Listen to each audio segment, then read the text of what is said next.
Hello, welcome to this 25th session on experimental methods in thermal engineering.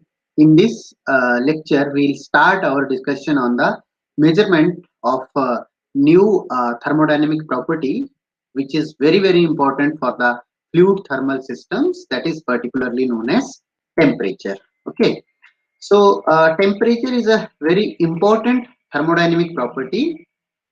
Why? Because it actually changes the other thermodynamic properties of the system when there are changes in the temperature. For example, we can see we may have changes in the pressure, density, volume, okay, coefficient of thermal expansion, then resistance of the material depending upon the corresponding changes in the temperature. Temperature is a very important parameter for fluid thermal systems. Why? Because in majority of the fluid thermal systems, we are having the requirement for transfer of some amount of heat. Okay, and also we have to transfer that amount of heat at certain rate. So the gradient of the temperature is actually a driving force for the transfer of the heat. So that's why measurement of the temperature very important is very important for particularly for the fluid thermal systems. Okay, and moreover, we already know from our fundamental study of thermodynamics that temperature, the origination of the temperature comes from nothing but from the zeroth law of the thermodynamics. Okay, so that basically tells us that how we are able to measure the difference in between the thermodynamic state of the two different bodies. So the relative difference basically is being characterized with the help of temperature. And what particularly we do, that temperature gradient is a very important parameter for driving the heat transfer process. Okay. So now, as I have told you, that temperature change will be actually leading to changes in other thermodynamic properties of the system, some of which I have listed over here. Okay, so for example, resistance, coefficient of thermal expansion, then pressure, density, volume, etc. These are the some of the common thermodynamic properties which will be changing with change in temperature. Okay. So that's why what will be happening if we have to measure the change of temperature for a certain system, or we have to measure the value of temperature for a certain system, what we have to do, we can actually relate that change of temperature with some reference temperature value, and then we can determine how much it is changing any other property, and by just measuring the change in that property we can determine the corresponding value of the temperature. Okay, so this is a very common thing which we are actually doing in measurement of each and every parameter. So basically what is happening, one of the parameter is having whatever the parameter we want to measure, that is having the characteristics of changing any other properties of the system. So what we are doing, we are trying to measure these properties where actually changes are significant and we can easily measure these changes, and based on the change in that measurable property, we are trying to relate our main parameter which actually we want to obtain. Okay, so that is the basic principle of measurement, that we should have certain dependence in between the measurable quantity and the parameter which we want to obtain. So same principle we will be employing over here while we will be using the measurement of temperature. So in particular, what we can do, measurement of temperature is something which can be employed by two ways. So one, we may have changes in the mechanical behavior of the system, and we can obtain that changes in the mechanical behavior, and corresponding to that we can obtain the value of the temperature. Okay, another branch could be that we may have changes in electrical characteristics of the material, and based on the changes in our electrical characterization of the material, we can obtain the corresponding changes in temperature. Okay, so like in mechanical systems, these are having certain limitations, and in certain cases, if these are not used properly, then obviously we will not be having very good precise measurement. Okay, electrical measurement of temperature by using electrical means or electrical effects, that is actually very good and rapid way for measurement of the temperature, and moreover we will be able to actually obtain the electrical signal which we can then feed into our data acquisition systems, and then if we further want to control our system by obtaining the instant value of the temperature field of the system, for that purpose also it will be actually helpful. Okay, so if we are employing this electrical measurement, one additional advantage we get that we can employ these even for our controlling the system characteristics. Okay, so we can have some feedback loop kind of system where we will be measuring the instant value of the temperature field, and based on that we will be having some signal, and that signal we can employ for doing certain other tasks in order to control the behavior of the system. Okay, now let us try to see a few basic temperature scales what we are having. The fundamental measurement of the temperature is commonly done in degree Celsius or degree Fahrenheit.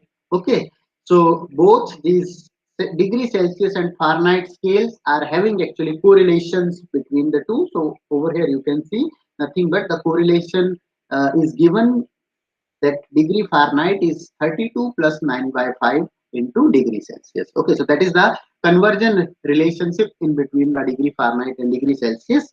The basic idea is that we take actually two reference values for measuring the temperature.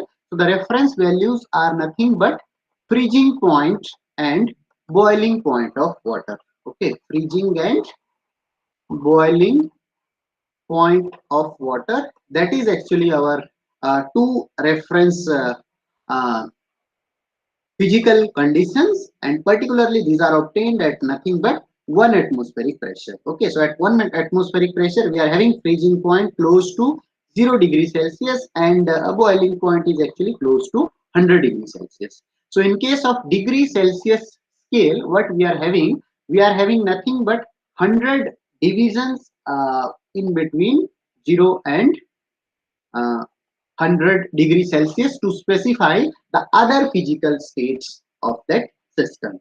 In case of degree Fahrenheit, we are having nothing but 180 different divisions to specify the corresponding physical states of the water. Okay, so over here you can see, and particularly while we are measuring the temperature in degree Celsius, for that we are having absolute scale as Kelvin, while we are measuring the temperature in degree Fahrenheit, we are having the absolute temperature scale as degree Rankine. Okay, so if we are obtaining the temperature in Fahrenheit, then we consider the absolute value of the temperature in Rankine scale, and if we are measuring the temperature in degree Celsius, then we use the corresponding scale. Absolute scale of temperature is nothing but Kelvin. Okay, so we know the concept of absolute temperature scale, absolute thermodynamic temperature scale. Okay, so that concept we know nothing but from our fundamental thermodynamics. Okay, so in thermodynamics course you might have studied from the knowledge of Carnot cycle, we actually derive one absolute scale for temperature. So that particular scale is known as thermodynamic absolute temperature scale. Now, whatever the two scales we are considering over here, Kelvin and Rankine scale, these are nothing but having closeness to that of the absolute thermodynamic scale. So that's why we are using these two as nothing but our absolute scales. Now, one of the characteristic of both these scales is that their zero value will be starting from the same physical state of the medium. Okay, so it means corresponding to 0 Kelvin or 0 degree Rankine, we will be having nothing but same physical state of the medium. So we will be having same physical state corresponding to 0 Kelvin, or I can call 0 degree Rankine. Okay. Another important condition is that these scales are nothing but giving us close approximation to that of absolute thermodynamic temperature scale. And the third very important parameter is that if we are comparing the temperature limits between two different thermodynamic states, so we will be having ratio of T2 by T1 in Kelvin scale nothing but equal to ratio of T2 by T1 in our Rankine scale. Okay, so these are the important characteristics of these absolute scales of the temperature. So these are the different like units, you can say units of measurement for temperature. Okay. Then the very primarily device which can be employed for measurement of the temperature is nothing but referred to as ideal gas thermometer. Okay, so this ideal gas thermometer is nothing but it is based on our ideal gas equation. Ideal gas equation is nothing but PV equal to, so if you are writing over here capital V, then obviously it will be equal to MRT. Okay, so this is nothing but PV equal to MRT. So if we are able to maintain for a particular fluid medium, so if I consider if we are having some particular fluid medium and that is nothing but a gaseous medium. So if for a particular gas we are having fixed mass and fixed volume, R is actually gas constant, that will be also having a constant value corresponding to a particular type of gas. So we can say that our pressure is nothing but having direct dependence on the temperature. So it means if we are changing the temperature, then obviously our pressure will be changing. Okay. So now what we can do, we can have some sensing element over here. So this particular sensing element is having volume V, and then this particular sensing element is nothing but containing our gaseous medium. Okay, and we are having then some small capillary tube, and this capillary tube is actually connecting this sensing element to nothing but our pressure gauge. Okay, now what we can do, wherever we want to measure the temperature, whatever the unknown temperature medium we are having, we can place this bulb, so this particular sensing element. Okay, we can place this inside that volume of unknown temperature, and then what will be happening, obviously these two, if they are having the different temperature, whatever the gas which is trapped inside this sensing element and whatever the medium outside we are having, if they are having the temperature difference, then obviously they will be undergoing through some temperature transfer of heat, and that transfer of heat will be happening uh, till the point we are having thermal equilibrium between the two. Okay, so now what we have done, let us consider that corresponding to first state we were having some pressure P1. Okay, and the corresponding temperature say was nothing but T1. Now what will be happening if we are placing now this to some another unknown temperature T? So corresponding to that, obviously we are having the same fixed amount of volume V over here. So what we will be doing, we will be having actually change in pressure of the gas depending upon the outside temperature field. If this temperature T is greater than the initial state, then obviously pressure will be increasing. If it is less, then pressure will be decreasing. Okay. So depending upon that, what will be happening? Finally, we will be getting some different value of the pressure from this Bourdon tube type pressure gauge, and corresponding to that, we are having now unknown temperature as T. But if we consider that whatever the gaseous medium we are having inside this sensing element, if this gaseous medium is nothing but following our ideal gas equation, PV equal to MRT. Okay, so this particular device, this particular gas will be following the ideal gas equation only at desirable condition for the ideal gas equation to follow that particular behavior. Okay, so it means that this type of ideal gas thermometer can only be employed for measurement of the temperature at low gaseous pressure. So over here we should have less pressure. If we are having very large temperature which is actually significantly altering the pressure of the gas, in that case we will not be having this assumption of ideal gas as valid. So because of that, we cannot apply this equation. Okay.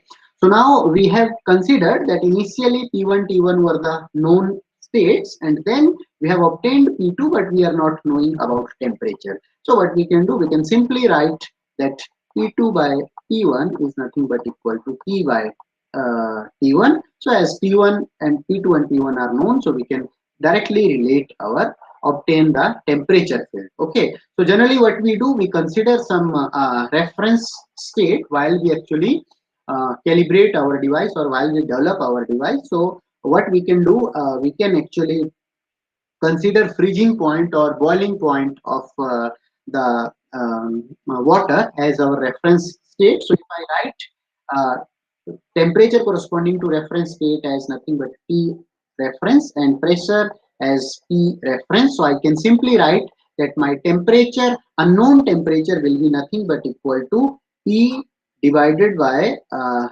P reference times T reference. Okay, so that will be my nothing but measurement of the temperature using this ideal gas thermometer. Okay, now one important point I would like to highlight over here, that what we can do initially, whatever the volume we are having, for example, if we are having V volume, corresponding to V volume, if we have obtained the value of pressure, so now what we can do, we can actually decrease the volume of the gas also over inside this. Okay, so if we are decreasing the volume of the gas, then what will be happening?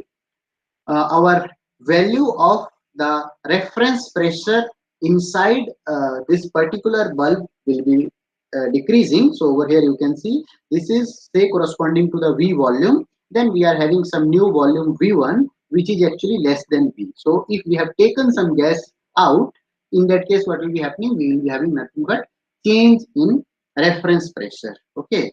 Ultimately what we are doing, we are taking out some mass of the gas, but that mass of the gas we are actually allowing to remain in a V volume only. So because of that, I should not write over here less volume, rather I should write that corresponding to this V volume, if I was having some mass M, now I have some mass M1, which is nothing but less than M. Okay, so corresponding to that, what will be happening? Now we have taken out certain amount of gaseous mass, but what we have done, we have actually allowed that mass to stay inside the entire volume V. So because of that, inside whatever the pressure we will be having, that reference pressure will be actually decreasing. Okay, so like that we can have multiple measurements, and if we now try to just extend this line, so by extending this line, actually we can do the measurement of the temperature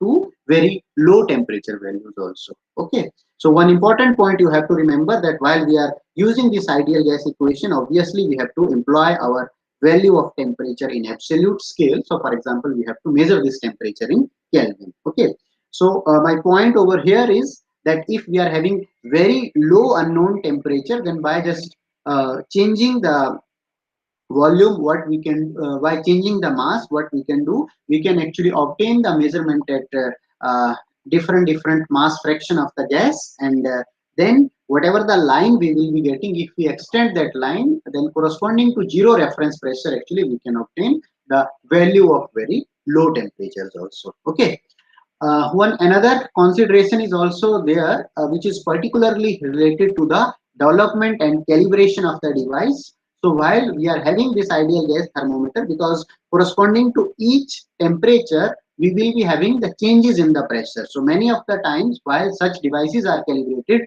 instead of giving the measurement of measurement of pressure on this dial gauge, many times scale is directly provided for the temperature only. Okay, so that corresponding to each pressure situation, only in our dial gauge we will be actually at the time of calibration we will be specifying the corresponding value of the temperature. Okay, now another very commonly used device is nothing but mercury in glass thermometer. So in general sense we call as nothing but liquid in glass thermometer, because apart from mercury we can use alcohols also as our fluids inside the thermometer. Okay, but alcohols are having limitations that these boil at low temperatures. Okay, so alcohols generally boil at low temperature. So because of that, if we are using the alcohols, then obviously we have to use the thermocouple only for a small range of temperature measurement. If we are using for larger value of the temperature measurements, then obviously we use mercury as our nothing but fluid medium inside our thermometer. Why? Because mercury is having high boiling point. However, if we see in terms of the coefficient of thermal expansion, coefficient of thermal expansion is actually better for alcohols than mercury. Okay, so coefficient of thermal expansion, it is better than mercury.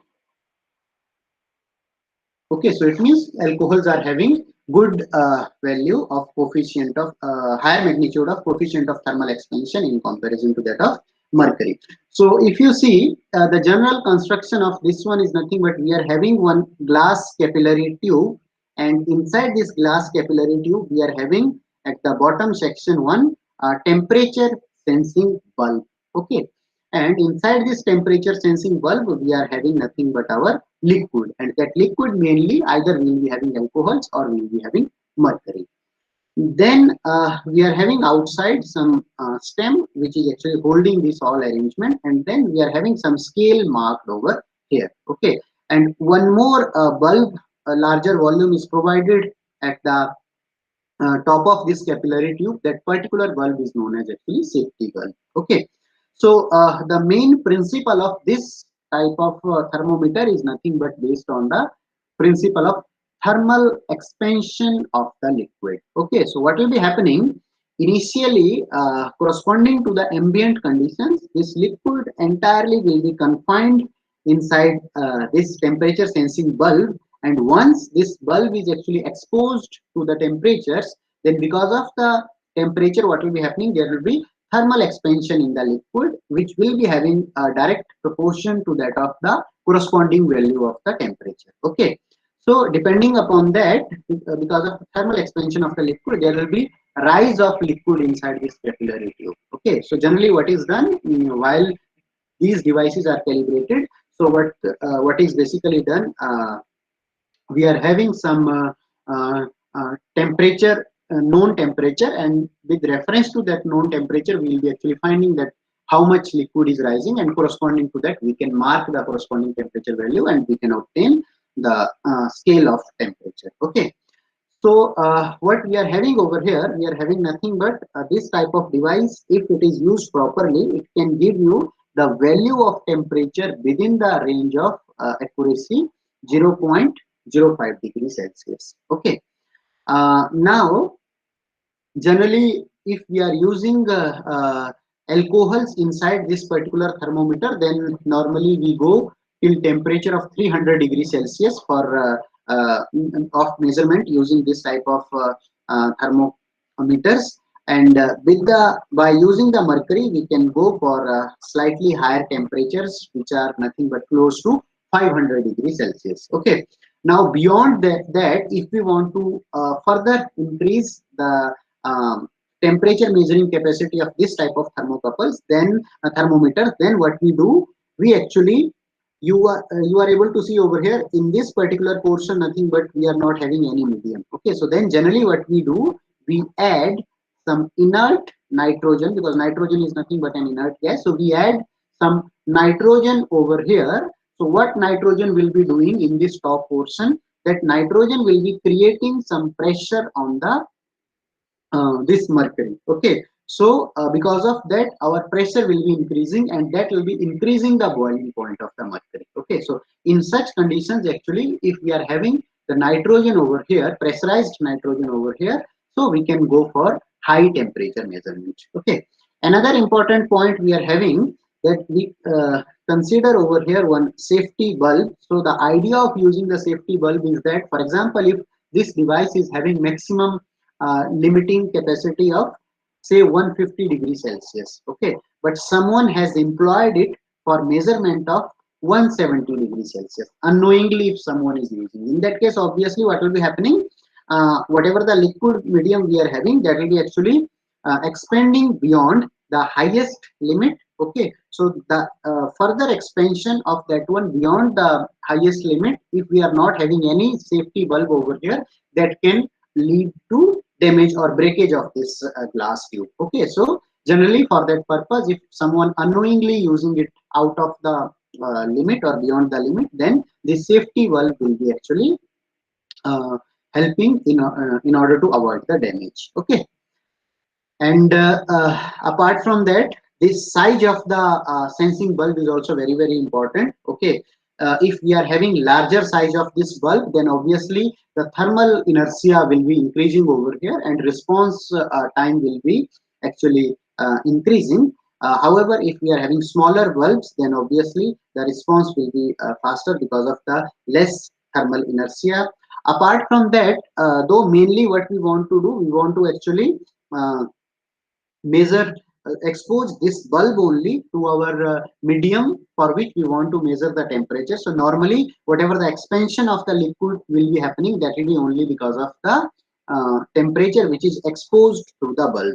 But many a times what happens, if we are not using this thermometer properly, if we are exposing the remaining portion of the thermometer also into our medium, so in that case what will be happening, there will be some conduction along this tube material, and that conduction effect will also lead to some expansion of the liquid, and because of that we may have some inaccuracies in our measurement. Okay, so that's why whatever the high-end thermometers are available in the market, they are having certain marking over here in order to specify that how much that thermometer should be dipped inside the liquid for which we want to measure the temperature. Okay.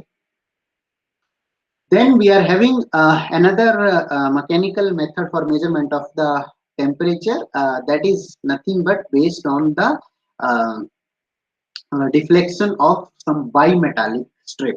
Okay, so what we do, we are having some cantilever beam like structure. So one end of this bimetallic strip is actually fixed, and then what we are having over here two strips of different metals. Okay, so this is nothing but metal 1, and then we are having metal 2, and both these two strips are actually fused together, and the thickness of this bimetallic strip is nothing but small t. So now while we will be actually joining these two different bimetallic strips, we will be joining these at certain temperature. So that particular temperature is actually referred to as the initial bonding temperature. Okay, the temperature at which both these different metal strips are actually bonded together, the temperature corresponding to that is known as initial bonding temperature. So now what will be happening, if our temperature is actually greater than the initial bonding temperature, then these strips will be moving in some particular direction. Okay, they will be deflecting in one particular direction. If the temperature is less, then these will be deflecting in another direction. Okay, so you can see over here, this one situation is given corresponding to the deflection of this bimetallic strips structure, and we are having R as nothing but the radius of curvature after the deflection. So one formulation is given over here for the radius, this radius of curvature. So that is nothing but T times 3 into 1 plus m square plus 1 plus mn into m square plus 1 by mn divided by 6 times alpha 1 minus alpha 2 into t minus t naught into 1 plus m whole square. Okay, so here you can see this that this t is nothing but the combined thickness of bonded strip. Okay, and its unit is either in meter or feet.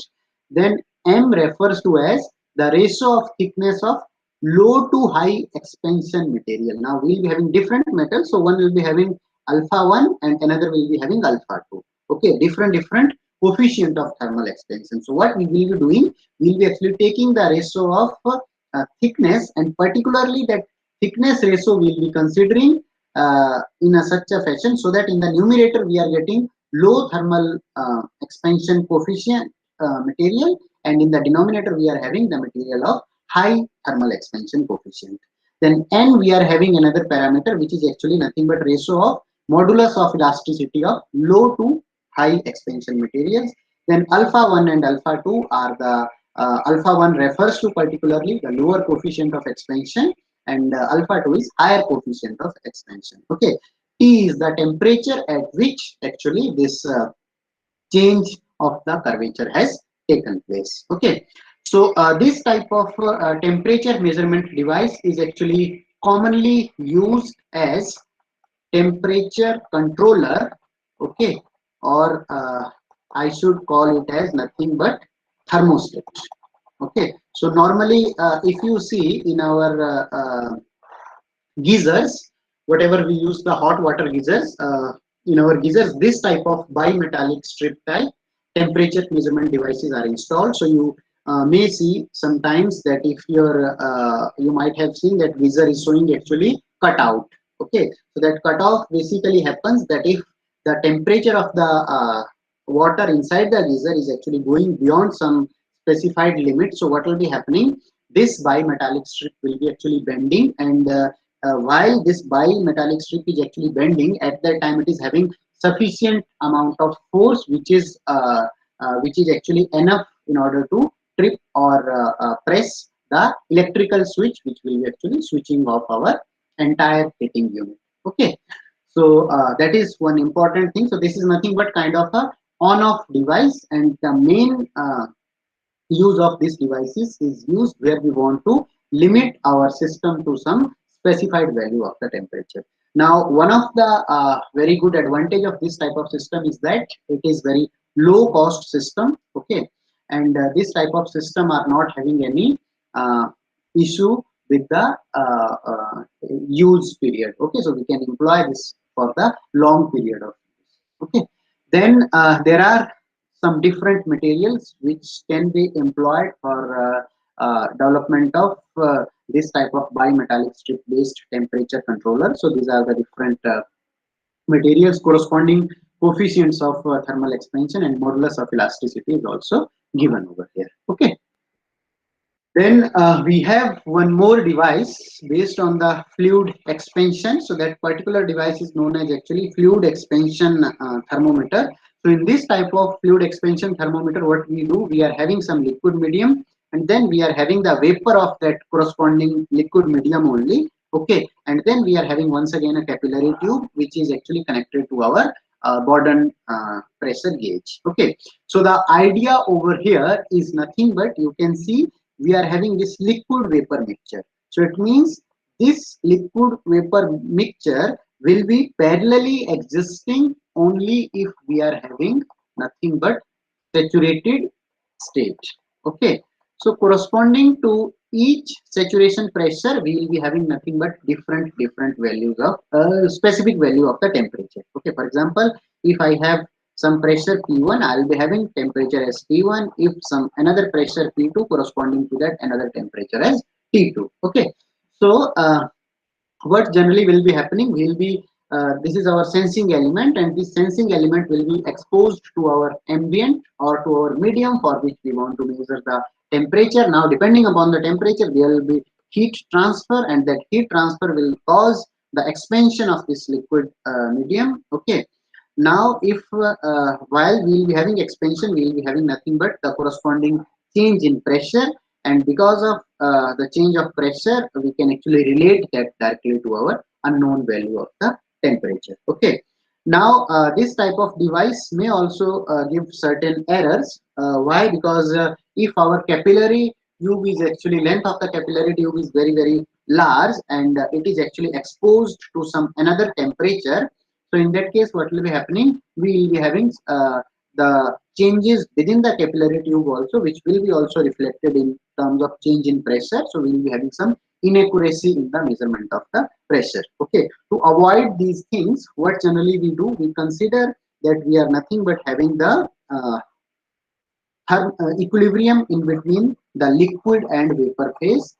Okay, so it means if we are having equilibrium, we will be having nothing but our saturated condition between the two, and then inside whatever the gaseous medium we will be having, generally we try to keep the pressure at this point as sufficient, so that corresponding to this particular situation, inside the capillary tube we are having nothing but our subcooled state of the liquid. Okay, so over here if we are having subcooled liquid, then obviously we will not be having uh, changes in the value of the pressure with change in the temperature. Okay, so then whatever the variation in the pressure will be happening inside our sensing element, that will be only reflected. Okay, so by using this type of combination we can use even very long length capillaries also. Okay, then now comes the important concept of electrical resistance based thermometers. Okay, so basically till now whatever the temperature measurement instruments I have described, these were nothing but based on the principle of mechanical changes into our system, into our measurement instrument. Okay, so generally the response of this type of instruments is actually very slow, and apart from that whatever the signal we will be getting actually, that signal will be reflected in terms of some dial gauges, so we will not be able to obtain some electrical output from these instruments in order to use that electrical output for further controlling the system. Okay, so generally, this type of electrical effect based instruments helps us in controlling or designing our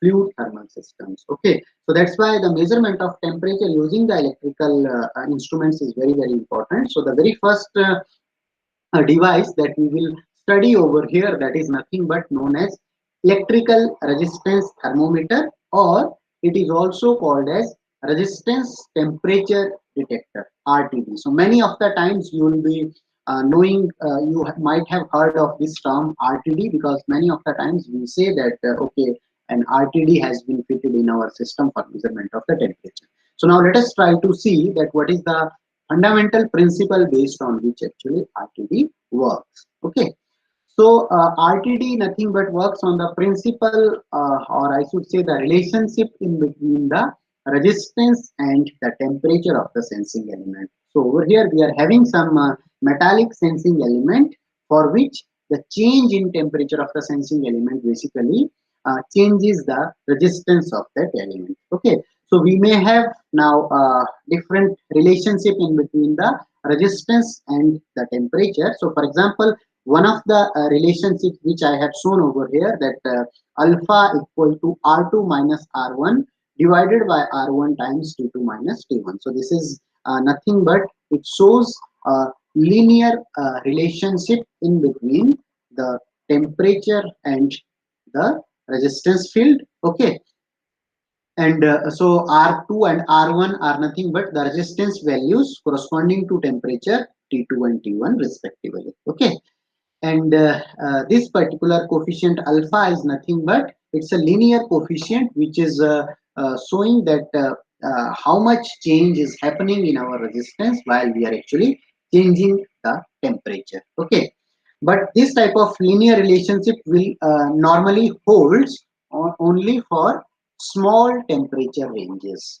Okay, so this type of relationship will be holding when we are having actually very small range of temperature measurement. However, if we have to employ our RTD over the large range of temperature measurement, in that case what will be happening, we will be having nothing but non-linear relationship in between our temperature and the resistance. Okay, so one of the quadratic relationship is shown over here. So you can see R is nothing but R naught times 1 plus AT plus BT square. So here R naught is nothing but our resistance corresponding to reference temperature.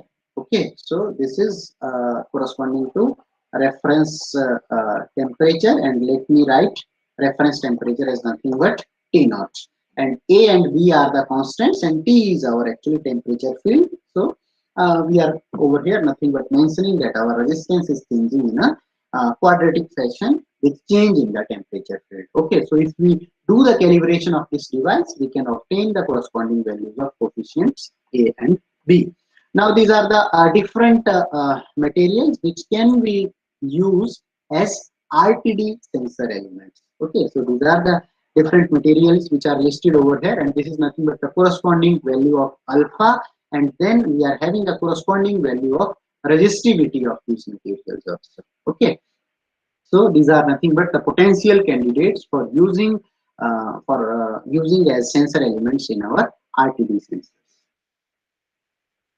Now, while we have to actually develop the sensor, there are for manufacturing the sensor, there are basically two main manufacturing approaches. So one of the approaches, we can wind the platinum on a glass or ceramic, followed by sealing with molten glass. So one of the approach is that we will be taking some ceramic material, and over that actually we will be winding our wire, which will be acting as our sensing element. Okay, another approach is sensor may also be constructed by depositing a platinum or metal glass slurry. Okay, so what we can do initially, we can have some liquefied slurry either of platinum or some metal glass. So it means metal is actually fused inside glass, and that we can actually fuse on a ceramic substrate. Okay, so in that case, what we'll be having, we will be nothing but having some thin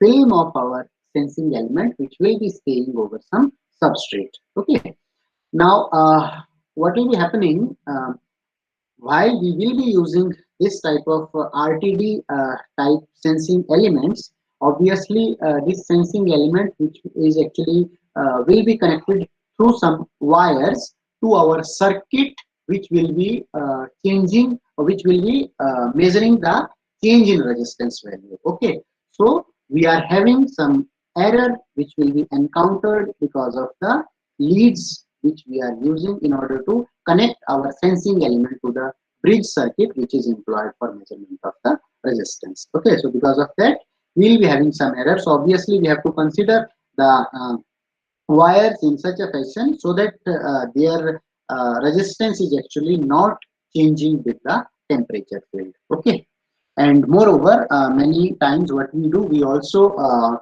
have some compensatory circuitry in order to compensate for the resistance changes, unwanted resistance changes because of the measurement issues. Okay, now particularly when we use the electrical resistance thermometers or RTDs, what we use once again Wheatstone bridge kind of structure. So you can see this is nothing but our Wheatstone bridge circuit for measurement of the temperature. So this is our this particular resistance over here. You can see this is nothing but a variable resistance in all the three circuits. Okay, now generally what we do while we are using the Wheatstone bridge circuit, we have to supply some voltage also. So whatever the supply voltage we will be giving, that will be applied nothing but across the terminal points A and B. Okay, so we will be having some supply voltage across these terminal points A and B. Okay, then this particular part over here is nothing but our resistance element,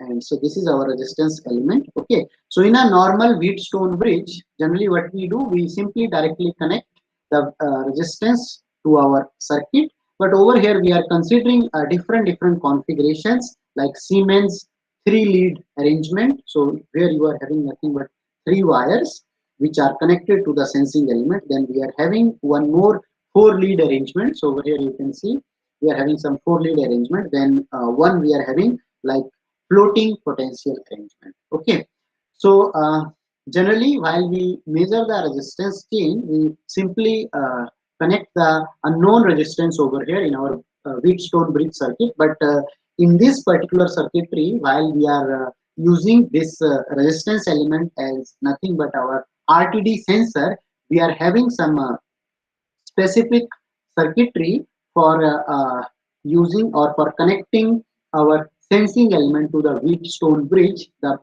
basic reason behind that is we have to actually compensate for the this whatever the external wires we are using, we have to compensate for that resistance. Okay, so that's why we are having these three as nothing but fixed arrangements of the electronic circuits, which doesn't include the effect of the wire resistance, which is used to connect our sensing element to the Wheatstone bridge circuit. Okay. Now, generally, the errors may occur in our measurement of the temperature. So, we will be having different sources of the error. So, errors, one of the main cause of the errors is nothing but bulky size. Okay, so if our size is actually large, then obviously sensor will be requiring, will be having high thermal inertia, and it will be requiring significant amount of time in order to respond to the corresponding temperature change. So that's why we will be having nothing but poor transient response. So because of that, we will be having significant difference between our resistance value and the physical change of the temperature. Okay. Then, while we are using this RTD sensor, we are supplying some external voltage. Okay, and that particularly that external voltage is actually required from the circuitry point of view. Okay, from the electronic circuit point of view, whatever is required to measure the changes in resistance. So that additional EMF will be actually leading to the flow of current into our sensing element. Okay, so while the current will be flowing inside the sensing element, there may be self-heating of the sensing element because of the I square R joule heating. So that self-heating will also be actually changing the resistance, so that may lead to inaccuracies in our measurement. Okay, then we will be having some thermal communication between the RTD and the medium. So obviously, depending upon uh, the type of medium, actually the inertia of the thermal communication will be changing. For example, if my sensing element is actually in contact with some metal, okay, so obviously metal will be immediately transferring that heat into our sensing element, and we will be having very good response. Okay, if we have exposed our sensing element particularly to some gaseous medium, okay, for example air, so in that case, what will be happening? We will be having sufficient thermal inertia of the system. So air, while heat will be transferring from air to the sensing element, that will be taking significant amount of time. And during that time, actually, our circuit is on and current is flowing into the circuit. So because of that, what will be happening? There may be self-heating of the sensor if we are having actually large response time. Okay, so that may also lead to errors into our measurement. Okay, so for example, one of the quantification is shown over here, that if we are having still air, then the error due to the self heating is about 0.5 degrees Celsius per milliwatt. So whatever the power we are supplying to our external circuit, so per milliwatt of that power can actually produce an error of 0.5 degrees Celsius. Okay, if our sensor is exposed to still air.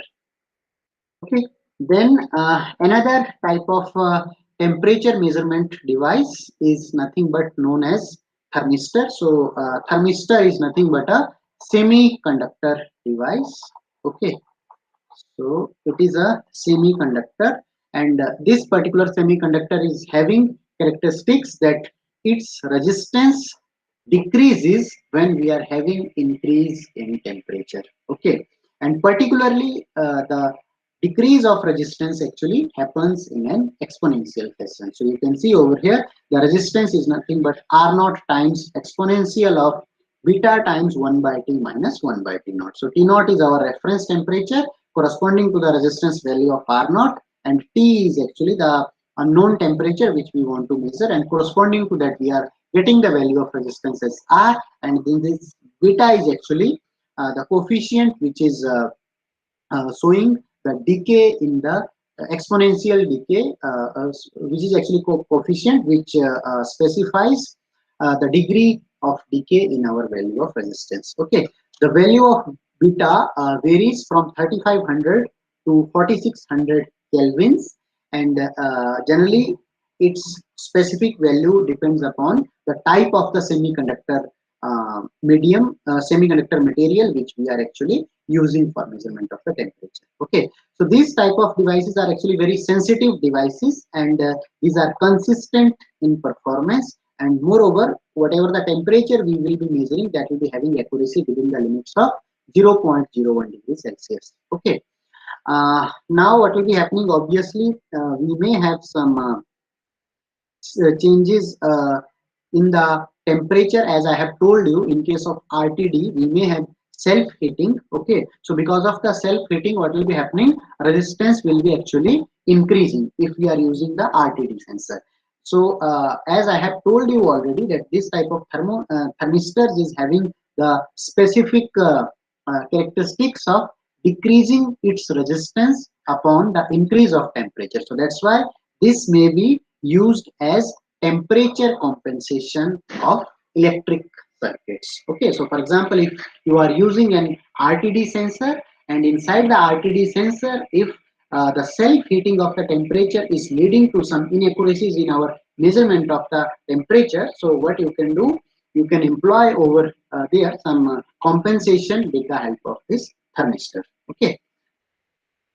Moreover, over here we are having error due to lead resistance as very small in comparison to that of the RTD. The reason for that this particular less error due to the lead resistance is because in general the resistance of thermistor is very high. Okay, so in comparison to that, the value of lead resistance will be negligible. So because of that, error because of the lead resistance will be negligible. Okay.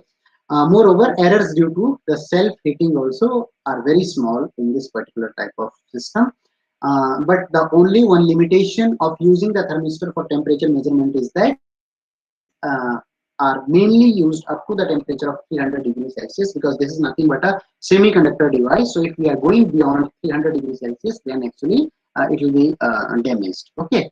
Now this one particular curve is shown over here. So you can see over here we are having temperature along the abscissa and a specific resistance along the ordinate. So you can see for platinum, the value of resistivity is actually increasing with increase of temperature. And if we consider three different thermistor materials, semiconductor thermistor materials, so you can see for each of these materials, our resistance is actually decreasing with increase of the temperature, and at the same point of time, the decay in resistance is nothing but showing some exponential nature. Okay.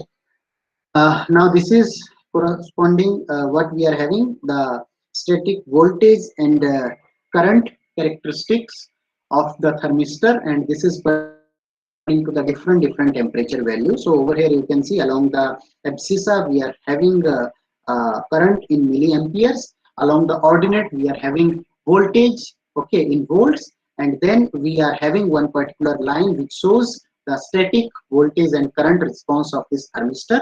So and at each and every on this particular curve we are having number of points. So this each and every point is nothing but the corresponding difference of temperature with the reference temperature. Okay. So for example, if my reference temperature is 0 degrees Celsius, then this is nothing but my 0.5 degrees Celsius, 2 degrees Celsius, 5 degrees Celsius. Okay, so the corresponding temperature value of that sensing element. Okay, thermistor means thermistor is exposed to a temperature value of say 5 degrees or 60 degrees or 100 degrees. So corresponding to that, what type of voltage current we will be getting from that device, that we are showing over here. So in this particular curve, we are showing nothing but the static voltage and current relationship, and the curve which is there on the right hand side, it is actually showing the dynamic response of the thermistor. So we are having time along with abscissa, and we are having output as current in milliamperes along the ordinate, and this is actually for the different values of the supply voltage. Okay, so this circuit is also shown over here, that we are having some E as the supply voltage. Okay, then we are having thermistor in our circuit, and we are when we are supplying the voltage of 80 volt, so then we will be having actually very rapid response of the thermistor, and if we are decreasing the corresponding value of the supply voltage, then our actually sensor or sensing element is taking time to respond. Okay. Now this is the bridge amplifier circuit. So generally what we are getting from our this particular slide, that whatever the current or output current or output voltage we will be getting from these thermistors, these will be actually of very small magnitude. So because of that, what we have to do, we have to amplify that voltage in order to have accurate measurement of the temperature. Okay, so we are having this one bridge circuit. So bridge circuit is nothing but the simple ideal Wheatstone bridge circuit, whatever we employ for different measurement. And this particular resistance RB is connected over here, okay, across this bridge circuit. And then whatever the output signal we are getting from the bridge circuit, that output signal is actually supplied through some amplifier. Okay, and in the amplifier we are having resistance R2. Okay, and our amplification factor, whatever we will be getting from this amplifier, that is nothing but 1 plus R2 by R1. So over here you can see this R1 is nothing but the balance resistance. These are the resistances we are having over here, and RT will be Rx plus delta R. So whatever the thermal resistance, this is nothing but corresponding to the sensing element. So over here we are having sensing element, and resistance corresponding to that is RT. So when we will be initially starting our bridge circuit, what we will be doing during the initial reference value of the temperature, we will be actually balancing our bridge circuit. Okay, so corresponding to the balance point, our RT will be nothing but equal to Rx. Now once we have balanced the circuit corresponding to our reference temperature, after that when we will be measuring any unknown temperature, then obviously we will be having changes in the resistance value. Okay, so say if my resistance is changing by amount delta R, then obviously my new resistance of the this sensing element will be nothing but equal to Rx plus delta R. Okay, now if we have to actually operate this particular amplifier circuit in a linear fashion, means if our output voltage and the corresponding temperature, if they are having the linear relationship, and the amplification of the voltage is also actually linearly increasing, in that case what we have to do, we have to consider the value of this thermocouple resistance as very large in comparison to this known resistance R1. Okay, so that's why this is one very important criteria, that the value of R1 we have to select in such a fashion so that it should be very small in comparison to the resistance of the sensing element. Okay, and at the same point of time, whatever this RB resistance we are using, that should be of the order of R1 by 10. So if we are following all these conditions for the corresponding value of the resistance, in that case our actually circuit will be responding in a linear fashion. Okay, and we will be having amplification in our output voltage, that will be nothing but 1 plus R2 by R1. Okay, so the magnitude of R2 by R1 actually will be giving us that whatever the fraction we are having, with which we will be having amplification. So over here you can clearly see that our output voltage, whatever we are getting, that is nothing but A times, where A is amplification factor, VB. So VB is nothing but this particular voltage which is being amplified over here, times alpha. So alpha is nothing but what we have to do, we have to write over here the value of delta R. So delta R will be nothing but alpha times delta T, where alpha represents the coefficient of resistance change with temperature. Okay, so that's why I have written over here A times VB into alpha delta T divided by 4. So whatever the final output voltage you will be getting, that will be having direct dependence on the corresponding change of the temperature. So this delta T will be nothing but T minus T reference, where reference temperature is corresponding to the balanced condition of the bridge circuit. So when we have completely balanced the bridge, corresponding to that our temperature was nothing but reference temperature, and while we have exposed our system to the unknown temperature, then obviously we have got change in the resistance value, and that change in the resistance value is actually reflected in terms of output voltage. Okay, amplified output voltage. So in actual practice we are getting VB as the output, and now that we are amplifying that VB output in terms of with the help of this additional amplifier circuit. Okay, so this is the main idea of measurement of temperature. Now after that we are having another temperature measurement device which is particularly known as thermocouple, and it's a very common temperature measurement device which is based on the thermoelectric effects. Okay, so what I will do now, I'll stop at this point and we'll start our discussion on the measurement of temperature using thermocouple in our next lecture.